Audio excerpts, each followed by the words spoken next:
Mina, welcome back. I'm really looking forward today to speaking more about diversity, inclusion, because I know it's a topic that you're equally as passionate about. I really enjoyed our previous conversation, so I'm looking forward to this one too.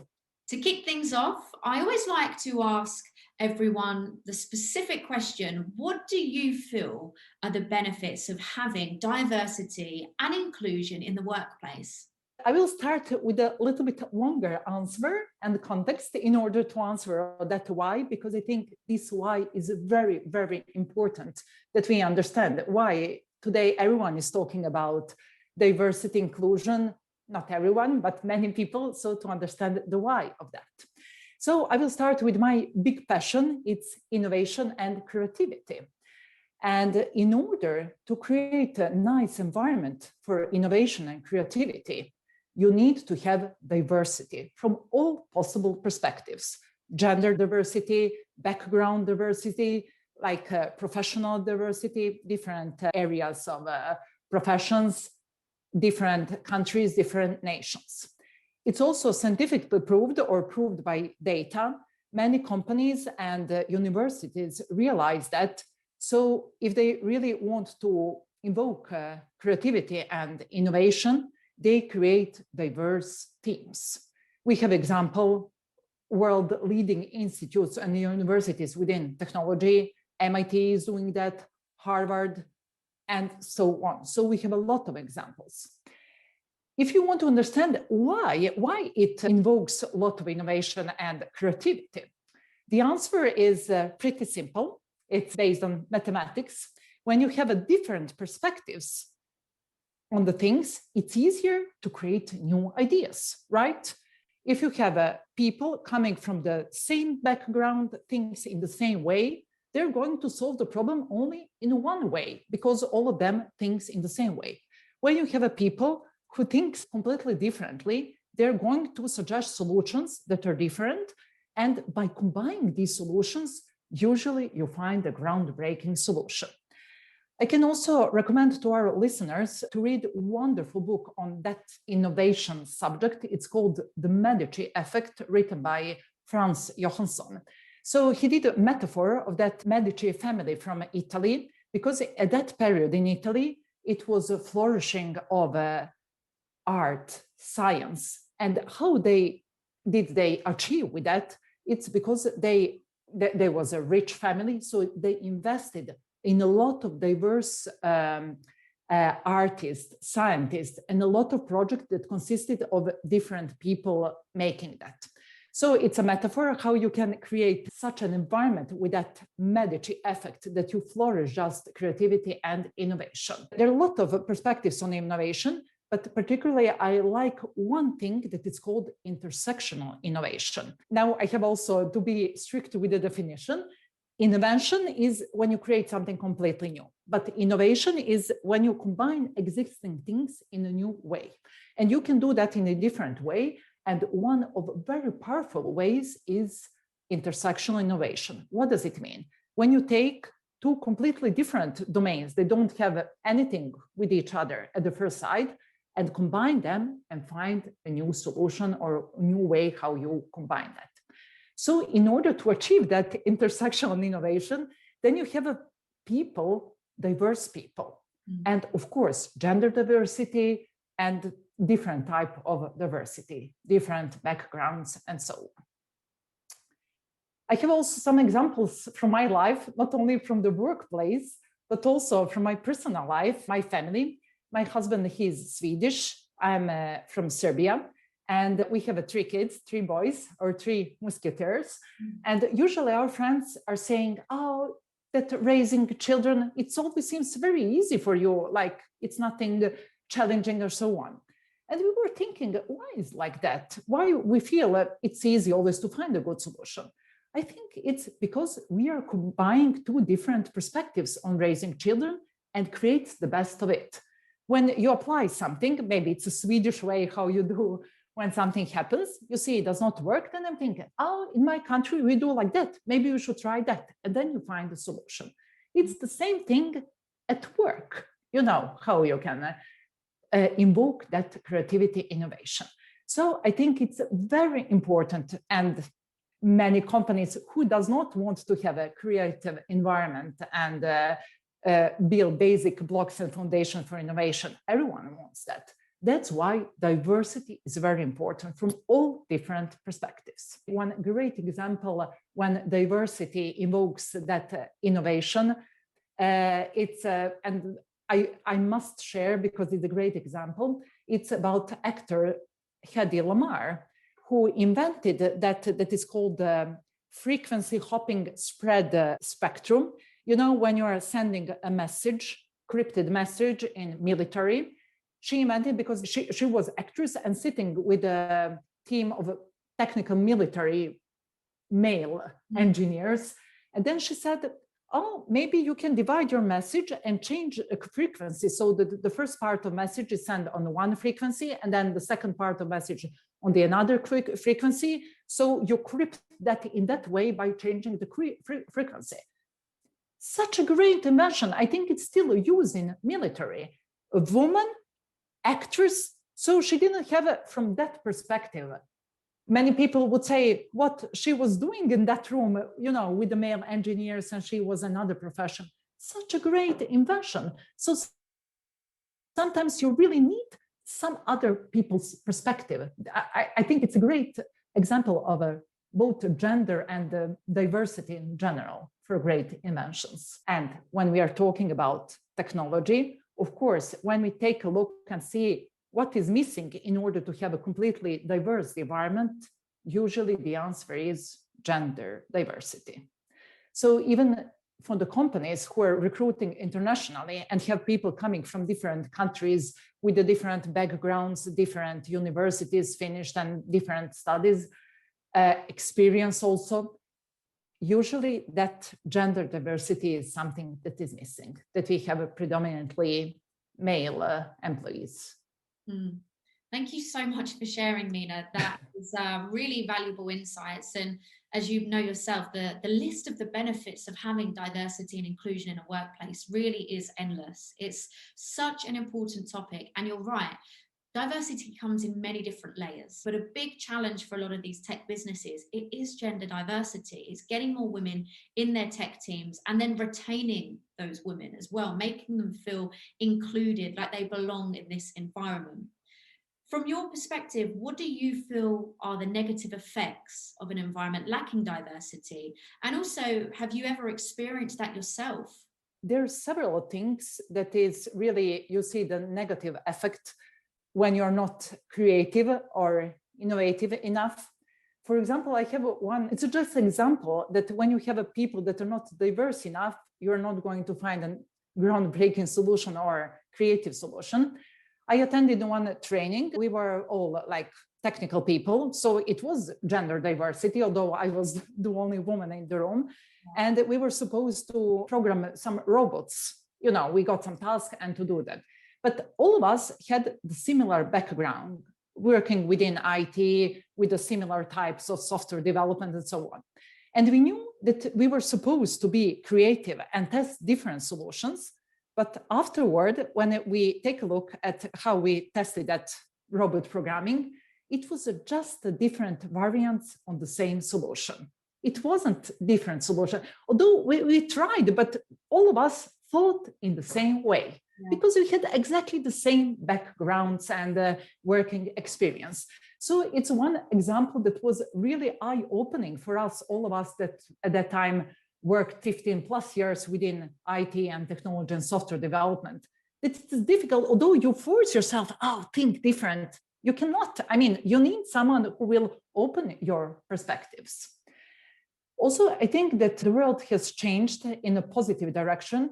I'm thinking about how it was in some countries, and unfortunately it's still in some countries like that, maybe 20, 30 years ago.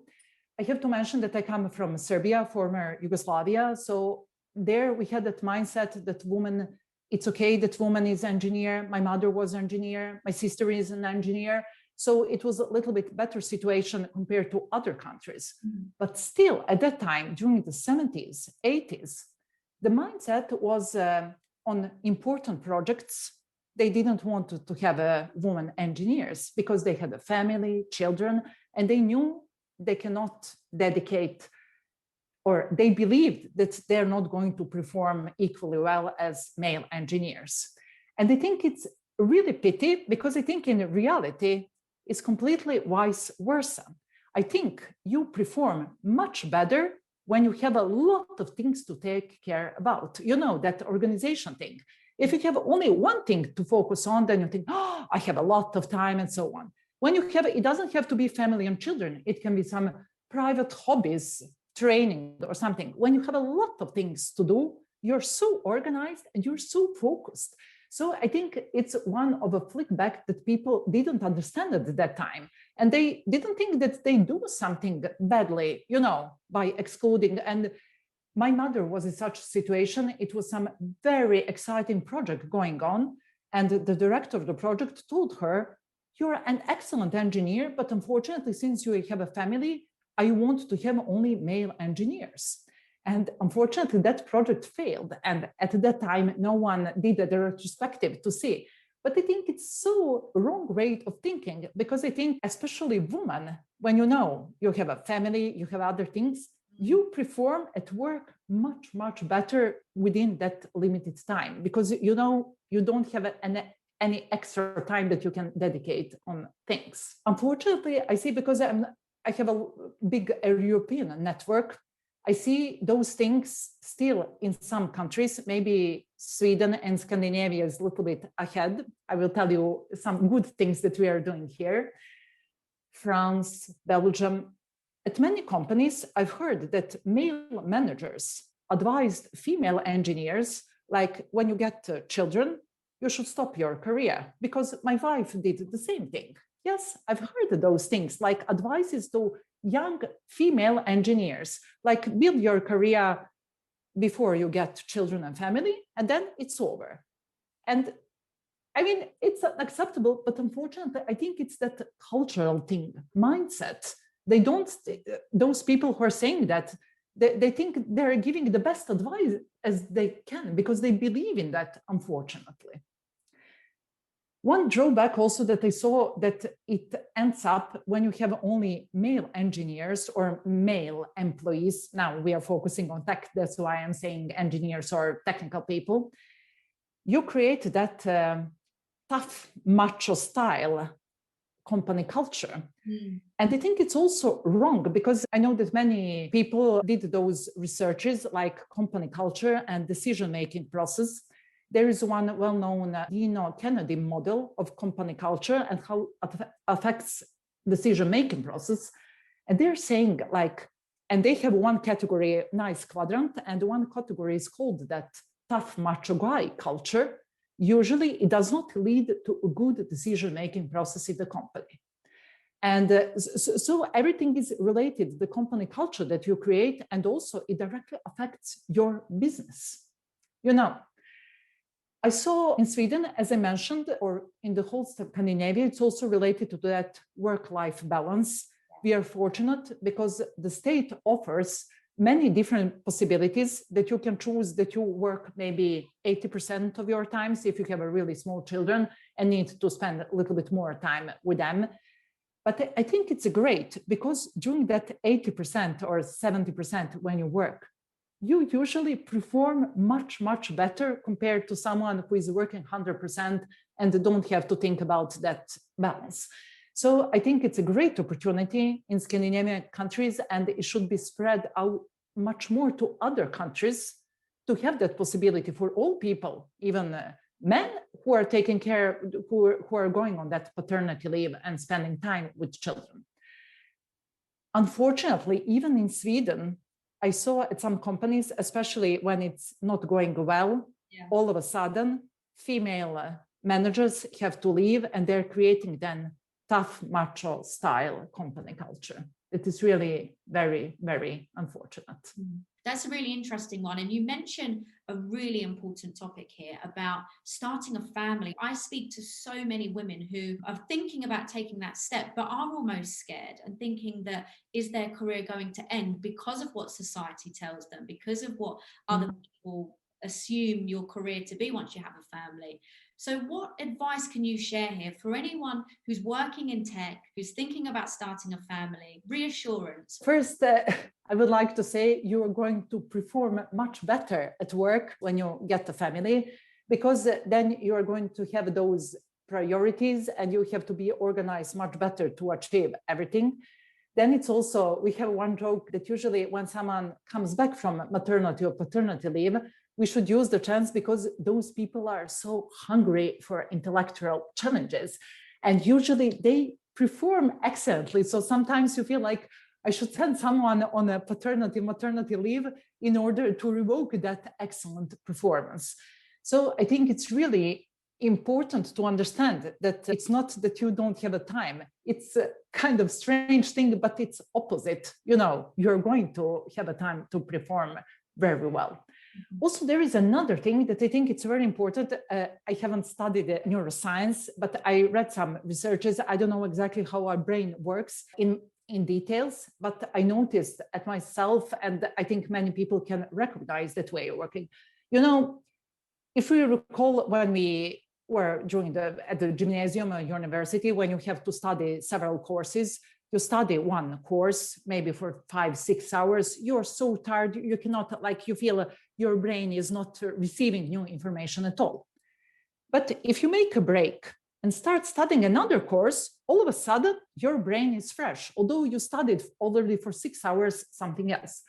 I think that context switching is so healthy for brain. And it's also that, like, you are at work, maybe you have a very difficult problem to solve, and even if you stay 2-3 hours more at work, it's not going to be solved because your brain needs context switching. But if you go home, spend the time with your kids, family, go to do some private hobby, doesn't have to be a family. It can be some other passions that you have in life, hobby, training, and you come back the day after and you get idea how to solve the problem. So I think it's also a good way that you force yourself for that context switching and give your brain chance to find a good solution, you know, working in the background. Yeah. So I think it's really important. Looking throughout your career, how would you say the gender and diversity balance has looked specifically in the tech teams that you've been in? I can say since I started my career in Serbia, and during the university and those technical companies in Serbia, we have a little bit better diversity balance. So maybe we have a 30-35% women. Unfortunately, they don't stay long on software developer positions, usually become project managers or some other, but they're staying in tech. When I moved to Sweden, it was the year 2000, I was shocked that diversity balance was much worse. And it's still like that. I cannot say exactly, but if we take a look at the pure tech teams with like software development teams, if we don't take a look at the maybe design, UX artists, I would say it's unfortunately 85% of men, or maybe even worse. Now I work in a gaming industry and the balance is a little bit better. In the financial industry, where I worked for 15 years, it was really only men, developers and tech people, even tech managers. I think it created like financial businesses a little bit tough. Then you want to have a tough guys. And I think it's completely wrong because all male engineers are not tough. You know, they need someone who has another perspective. Of course, we need both tough people, but also other types of people, you know, in the room. It's interesting you mentioned about your experiences coming to Sweden, because I think that we still have a long way to go when it comes to gender diversity specific. A lot of organizations are speaking about it a lot more, becoming aware of it, wanting to make a difference. So what initiatives have you seen running in organizations to promote diversity and inclusion? I think many organizations started with international recruitment, so that you recruit from different countries in order to invoke that chance to introduce diversity at the companies.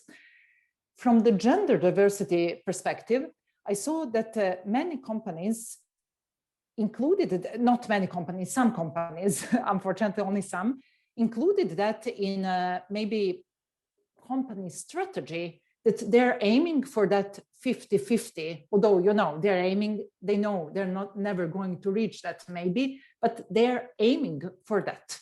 So I think first starting from then international recruitment, it's a big chance. I mean, that you have a diverse people coming, but of course it leads to that you have to have some good relocation, that you take care about people who are maybe changing the country, moving from one country to another country and so on, so that you create a nice environment for them, you know, that they're happy and satisfied.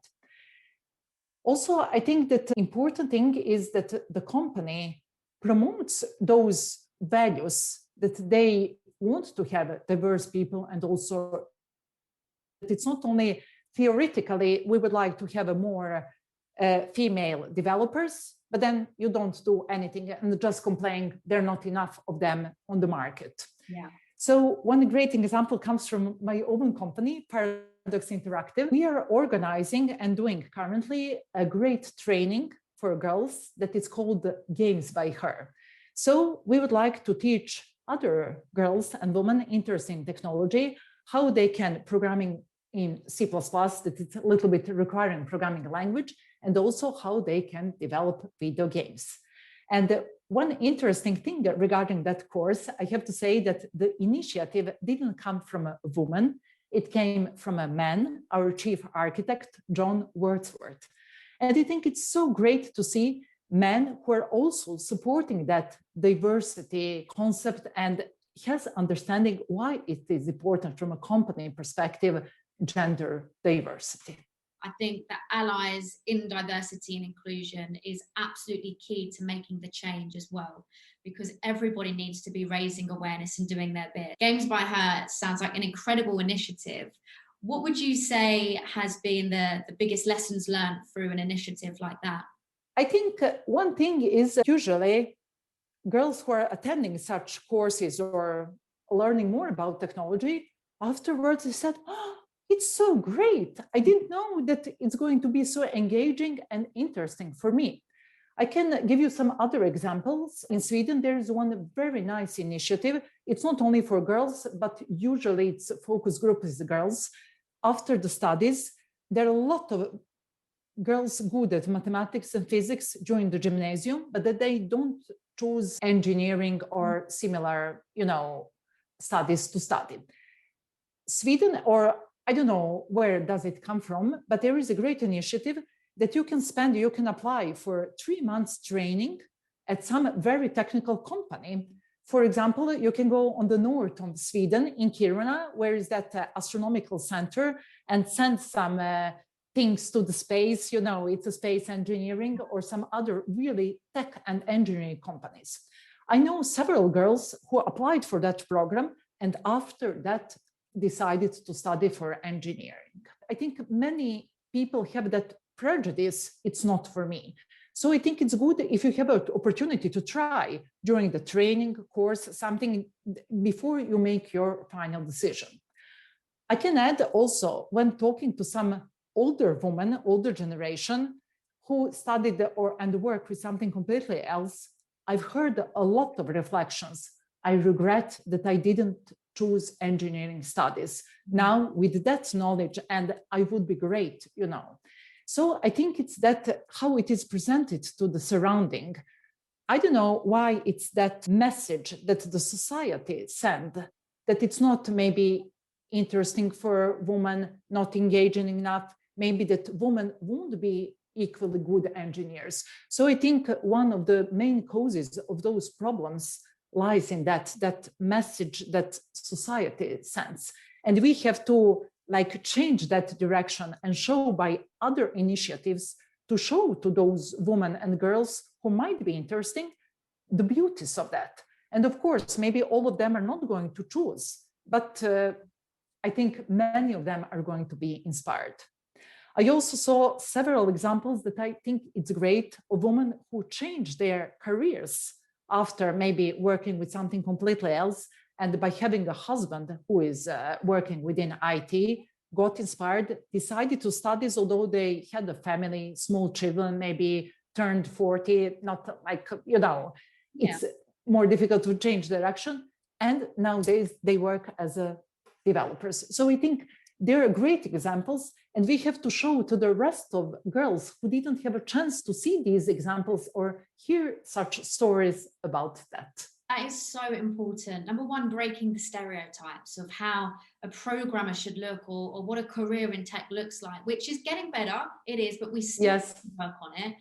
Number two, creating relatable role models, right, for the younger generation. That is so important as well. Giving them visibility of the great things you can do in this industry and what you can achieve. I think initiatives are so important. It's key. It really is. And there's a lot of really fantastic initiatives as well, like pink programming, smart coding, girls in tech.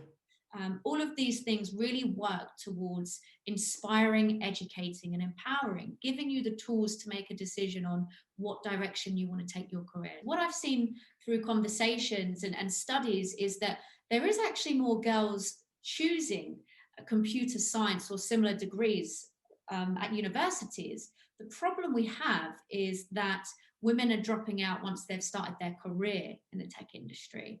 So with that in mind, how as a manager have you found it best to promote and nurture an inclusive and diverse culture and workplace? Very good question, and very important question, because I think it's a very interesting point that you raised. Although those girls who has chosen computer science, it means they have an interest.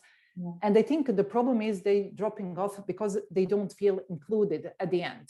They don't feel that they're chosen, or maybe they're not enjoying the environment. I think sharing our stories as a manager, first, when you recruit, that you really think that you give possibilities for all people equally from that diversity perspective, that you think, and it's also the tricky part, that you think constantly, I would like to aim to have a better diversity proportion, in my team, but also you should not only recruit for diversity. You have to have a balance, because you see also sometimes you have to also have a person who will fit from other perspective also within the team to find that nice balance.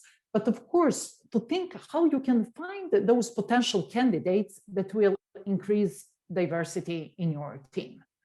And it's not an easy task. It's not an easy task because, as I said, there is also that other side of coin. You don't want to end up that you are just recruiting someone because she's a girl or, coming from another country, because also the message that you are sending. So it's not an easy task, but I think by thinking about that, by thinking in my teams, do I have all different type of persons, personalities, different, countries representing and so on, and even gender diversity. So if you put it all together and thinking about all perspective, all the layers, as you say, then I think you're going to achieve a much better balance from a diversity perspective. But not only focus on one diversity layer. Maybe it can go wrong, if I can put that in that way. Yeah, I agree. I do truly believe that an element of diversity, no matter what layer it may be, shouldn't be the deciding factor on a hire. There's so many other things you have to consider: competence, engagement, personality, how are they going to fit in culturally? But I feel that by always having diversity and inclusion at the forefront of your mind and doing things to create a more inclusive and diverse environment, you would hope that naturally that will happen, right? And it's not going to be forced, because I have this conversation a lot, is that forced diversity could actually do more harm than good. So hiring exactly a woman just because she's a woman and there's no other women on the team as well, that could potentially have a negative effect. Do you agree?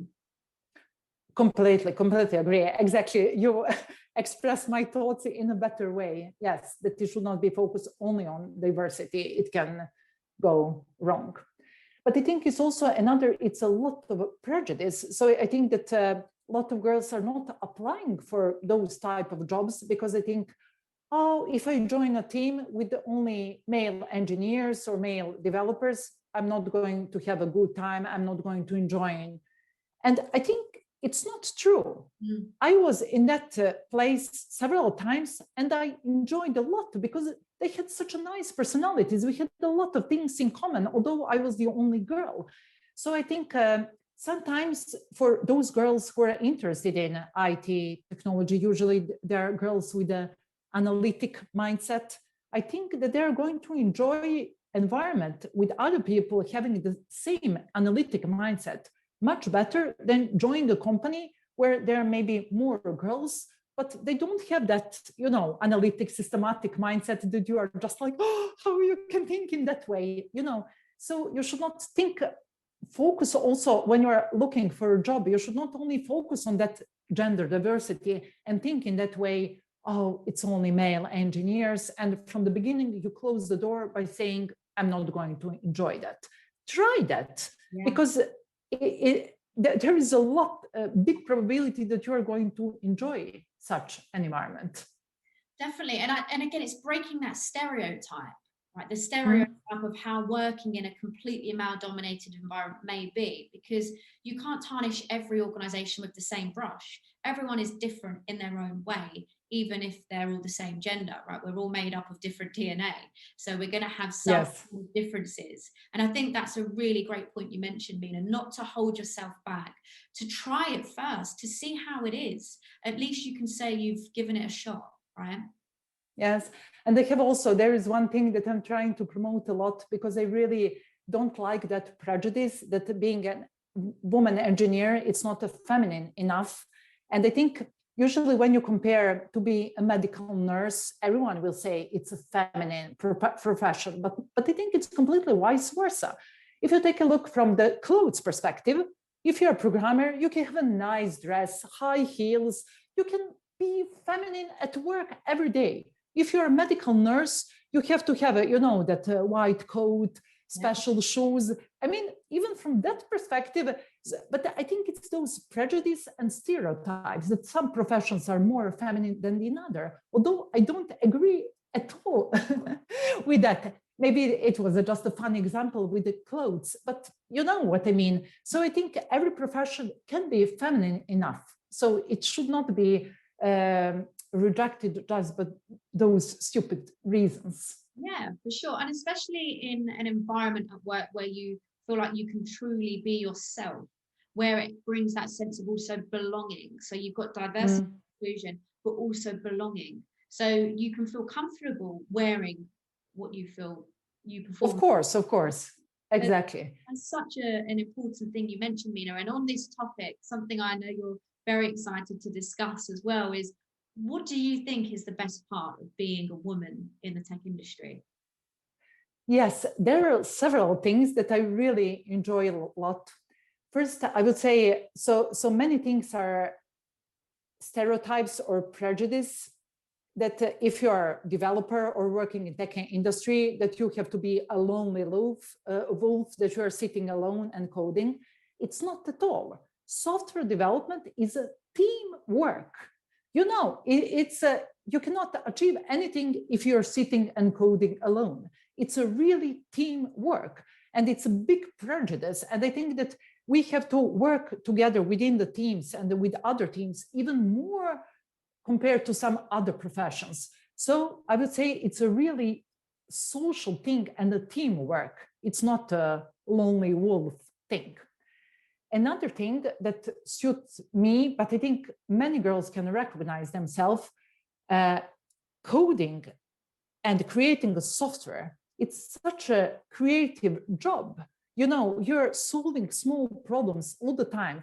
I used to compare that with the sewing clothes because I like sewing and it's my passion. You know, you're always creating something new or recreating, refactoring. And all the time you see directly the results of the thing that you are doing. You know, usually you can see even the smaller result on a daily basis when your program can be compiled and work. So I think it's a very creative. So it's a big prejudice when they say, like, I want to work with, I'm a girl, I want to work with something creative, I'm going to be, I don't know, artist. From my perspective, software development is also a very creative job. And I can say that it's also very good for your psychology and health. Why? Now with the social media, we are all looking for getting a lot of likes. And what does it mean? Psychologists are explaining that when you get a like on social media, on LinkedIn, Twitter, or Facebook, it's a confirmation that you are worth something. Someone liked, and you get that psychological confirmation. I have a comparison. When you are developing software, you're writing those unit tests that are running all the time, and you are getting those green lines. Your test has passed. It's like getting those likes, and you feel so happy. You don't need any more of those likes on social media. You're getting confirmation, and it's so worth for your well-being. So I think coding is a very healthy profession, because all the time you're getting those confirmation that you're doing something good and well. It's so amazing to see the passion that you have. Seriously, Mina, for what would be your advice to women trying to get into the technology space at the moment? I would say that they first talk to other people. So before they choose the direction, to get to know more about that, what is good with that, what is nice, maybe to attend some course just to try it out. Then also nowadays, as you say, technology maybe 30 years ago, 20 years ago, it was much more, it's just engineer, pure technology thing. Nowadays, when you say software development, for example, it includes also UX, design, user research, all those other parts, art, graphic design. So I think it's much more that it's a bigger probability that you are going to find your place there and work with the things that you can combine technology with something else that you like. So I would like to say, explore different industries and what does it mean to work there? Because I'm sure that everyone can find a place there that will suit you. As I said also, don't be afraid to contact people that inspire you, or you think, oh, there is that great woman that is doing that. Just contact her on LinkedIn and ask that simple question. Why do you enjoy working with the technology? What are the things that make you feel well, and so on? So I think just by getting to know what it means, it will open new possibilities and help you with making decision. And also finally, try. Notice period that each company is like up to 3 months. You don't waste a lot. You don't lose the things. You can just try and see, but don't jump to conclusions. If you don't enjoy at one company, it doesn't mean that you should close all technical doors. There are other companies, other industries that can be a good fit for you. That's some really great advice. Just go for it. Exactly. And I can say, feel free to contact me or any other person, and I can assure you, most of people reply on the questions. It's not that people are busy all the time. And I think especially those type of questions, when a woman gets a question of some girl that would like to know more about her profession or technology, they're going to answer your questions. So I think it's good that you reach out to the people. Certainly. Get reaching out, just be proactive, have the confidence to do that. We've discussed a little bit about, of course, the lack of women in technology still today, although it is changing. But from your personal perspective, what more do you feel we can do to attract more women in tech? As we said, by sharing our stories, promoting that, also maybe creating roles at the companies that we know that will be a little bit more attractive. So maybe instead of just focusing like I need a developer, maybe to tweak that developer who works closely with a designer and so on, emphasize that developing, for example, software development, that is a teamwork, that we need some person who is very also maybe social to have a balance with maybe some people who are more introvert. So to emphasize all those things, because when you take a look at the job adverts, I think people don't write that because they think, oh, people know that, but maybe we should emphasize some things, although you and me, we know that, but maybe other people does not know that. I think also coming back, courses, some trainings, some opportunity that you can try out things. You mentioned job specs. That can have a real impact. If someone is reading a job spec and instantly they don't feel any affiliation to what you're looking for, they can shy away from it. There's a big statistic that women would only apply to a job if they were 100% match for the Yes. job, whereas guys supposedly would apply for 50 or 60% match. And that's something to really think about. I think we need to be more telling stories in our job specs and touching on the more empathetic, emotional standpoints as well as to what it would mean to someone working in the company from a social perspective, not only from a career development and learning perspective, and of course, technology. Exactly. And it's also an interesting question that you opened. And I don't know how to change that mindset that society has. I've heard about some research when they gave a mathematical test to boys and girls in US. And the first group, they just got a mathematical question. The another group, they got as the first question, are you a girl or a boy? And then in that variant, many girls performed much worse because they were reminded that they were girls. I think it tells us a lot about the society, community, how we can change that you don't have to think, maybe I'm going to perform worse because I'm a girl. And I think it's different in different countries. Fortunately, it's not in all the countries, but it's also, I think, starting already from schools. It should be promoted in some way. I mean, you're great maybe at maths. It doesn't matter if you're a girl or a boy or something, Yeah. To start already there from school.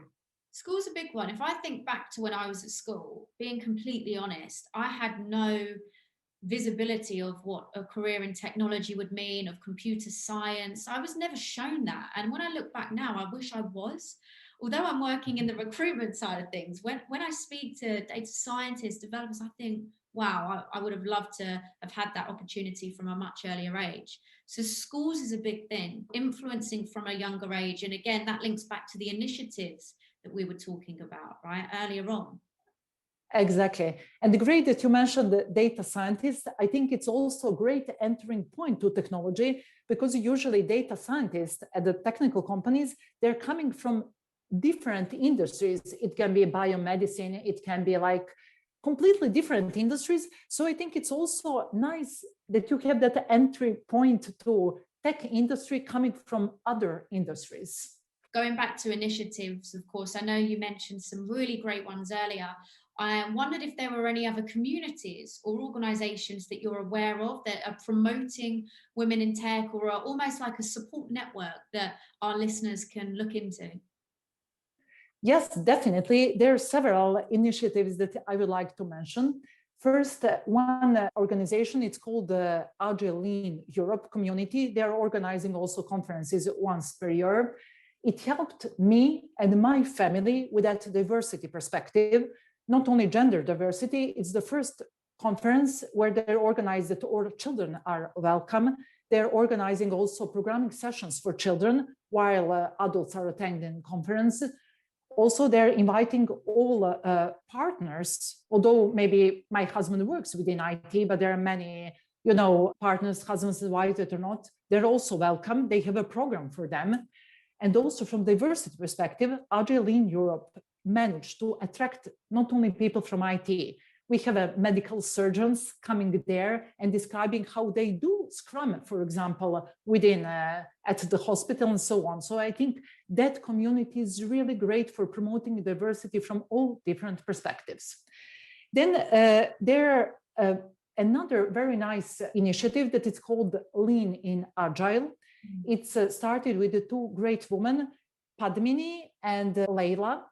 And they're trying to connect, to do that LEA spiral, Lean and Agile, to connect all women within the whole world, as they said, as a spiral, that we can inspire and learn from each other. And they're putting a lot of effort on organizing different types of events and network things for doing that. I mentioned Games My Hair initiative from my company. Then I know that there are a lot of, I think it's still European conferences, Women in Tech. We are also going to have in Sweden, happening in March. I'm also going to be a speaker there with some other friends there? I managed to get a ticket, so I look forward to seeing. Oh, great, great, great. I'm going to do a panel with another great woman, Angela Kusmuk, and we are going to talk how competitive sports shaped our leadership. Amazing. So it can be very interesting also for you, because I know that you were also a competitive athlete. Yes, I look forward to that, Mina. Great. And I have to mention your great initiative. I really appreciate your effort in driving this Q&A, diversity and inclusion. I think it's so inspiring and so great that you're doing that as your passion, like apart from your profession. And I think it's great that we have that initiative also. And I'm promoting that to everyone because I think it's really great. Oh, thank you so much. That really, really means so much to me. Setting this up really was, I guess, just inspiration from my own experiences as well. Like we discussed before, having a career in football and being told that girls can't play football. It's a boys' exactly. Right, and then coming into technology and seeing the challenges for diversity in every element, it just made sense to me. So I really appreciate it, Mina, and thank you again for coming on board and for your time. It means so much, and it's been absolutely incredible speaking with you again today and talking about such important topics. I think people are going to learn so much from this conversation. Is there anything else that you'd like to share? No, I just want to say again that I'm so thankful that I am part of this great initiative. I think it's really great that you are also inviting both women and men, because I think it's also important to hear also, we need also men perspective and their support in order to achieve that 50-50 diversity and inclusion.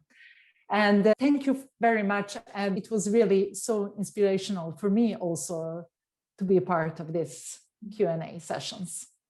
The pleasure is all mine, Mina, and I look forward to your presentation at the Women in Tech Conference. Oh, great. You're so welcome. Looking forward to seeing you there. Thanks, Mina. You take care.